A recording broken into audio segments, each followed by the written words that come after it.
নমস্কাৰ। ভাৰতৰ স্বাধীনতাৰ ৭৫ বছৰ এই অমৃত কালৰ এই সময়ত আমাৰ সকলোৰ আদৰৰ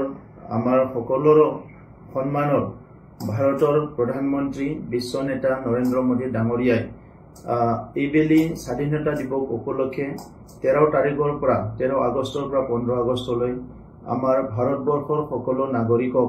নিজৰ নিজৰ পৰিয়ালৰ চৌহদত পতাকা উত্তোলন কৰাৰ এটা মহান কাৰ্যসূচী হাতত লৈছে। এই কাৰ্যসূচীটো হাতত লোৱাৰ কাৰণে আমাক নিজৰ নিজৰ পৰিয়ালত জাতীয় পতাকা উত্তোলন কৰিবলৈ সুযোগ দিয়াৰ কাৰণে মই প্ৰধানমন্ত্ৰী ডাঙৰীয়াক ধন্যবাদ জনাইছো আৰু বড়োলেণ্ডবাসী সকলো ব্যক্তিকে মই অনুৰোধ কৰিছো যে আমাক প্ৰথমবাৰ ইমান এটা ডাঙৰ সুযোগ দিছে। এই সন্মানটো আমি ৰাখি পেলাই আমি সকলো নিজৰ চৌহদত নিজৰ মানে